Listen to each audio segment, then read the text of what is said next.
millions d'euros escomptés. Ce qui convient de mener. Des yachts de plus de 30 mètres, des voitures surpuissantes, en pleine polémique sur les avantages fiscaux donnés aux plus riches, la majorité avait décidé de les taxer. Sauf que 2 ans plus tard, peu d'argent rentre. Si tout le monde arrive à diviser par 2 la consommation de protéines animales, on peut gagner 15 jours. J'espère que t'as faim, Nick. À fond, mec. Et j'ai de quoi faire, là. Autre action qui a du poids, réduire le gaspillage alimentaire par 2, on pourrait gagner 10 jours. Pour moi, ça me va, ça me... Moi, je mange, hein. C'est tellement bon. J'aime bien. Enfin, le plus efficace, c'est de diminuer les émissions de gaz à effet de serre. Si on les divise par 2, on gagne 3 mois. C'est trop. Cette démonstration de luxe me met mal à l'aise, en fait. Je n'aime pas le m'as-tu vu et surtout, je ne m'attendais pas à ça. 10 millions d'euros, c'est ce qu'espérait l'État en surtaxant les yachts des résidents français. Pour le moment, 86 700 € de recettes pour les véhicules de luxe. Arrêter de signer des accords commerciaux comme les discussions qu'on a avec le Mercosur, qui vont encore augmenter la déforestation, qui vont faire traverser l'Atlantique à du bœuf qui est produit chez nous en France, traverser l'Atlantique à du sucre que nous produisons aussi en France. Donc c'est ce genre d'action politique forte.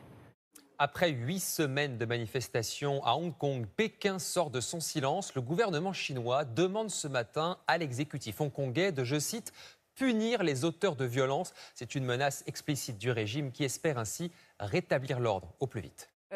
Certains articles ont émergé depuis votre affaire parlant des dîners que donnait Emmanuel Macron lui-même lorsqu'il était ministre à Bercy. Il faisait parfois jusqu'à 1 ou 2 dîners par soir avec des personnalités du showbiz, du monde des affaires, des intellectuels.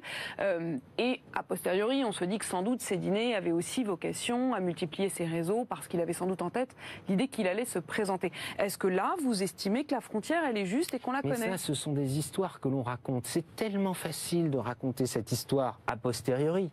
J'espère qu'il y a de quoi s'essuyer. J'admire la détermination d'Automne. Oh non! Bien joué. Dans cette course à la surconsommation, la palme des plus mauvais élèves revient aux Qatariens. Si la population mondiale vivait comme eux, il faudrait 7 terres pour subvenir à ses besoins. Plus de 5 pour les États-Unis et 4 pour l'Australie. La France est quant à elle en 8e position avec la consommation de 2 terres et 2.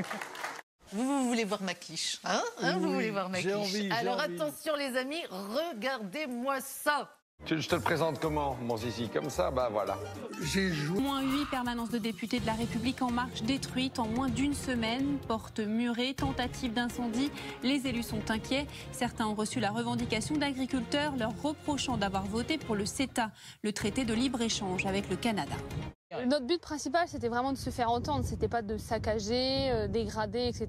C'est notre seul moyen. Donc voilà, on s'est fait entendre. On va peut-être aller voir les autres. On va aller leur faire un petit coucou, pareil, de trait de bonheur.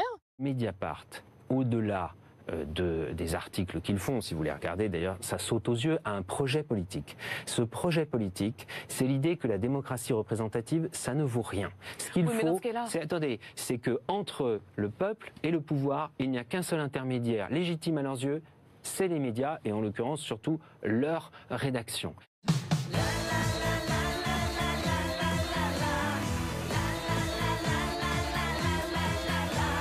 Et d'ailleurs, c'est ce qui s'est passé au moment des Gilets jaunes. C'est exactement le fond de ce qui était dit par un certain nombre de gens à ce moment-là. Mediapart s'est fait d'ailleurs l'organe quasiment officiel des Gilets jaunes.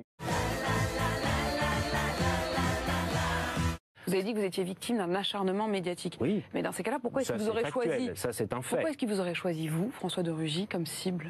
Mais parce que c'est ce que j'ai appelé la République de la délation, qui n'est pas la République.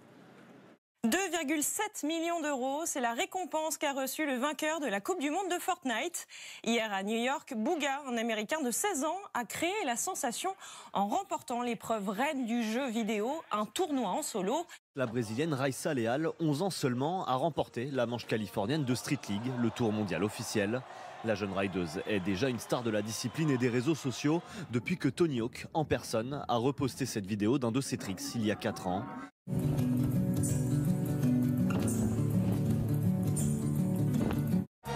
Ce matin encore, Nous allons parler d'amour et tel Adam et Ève, nous allons croquer la pomme.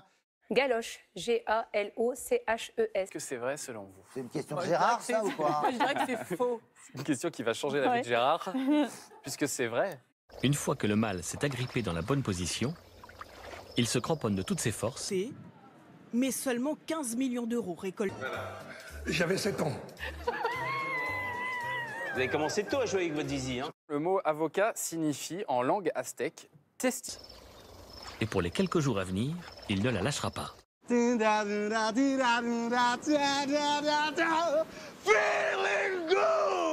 Dans les caisses. La belle voiture, on se la pète. Alors là, je me dis, on est vraiment... Oui, avec le zizi.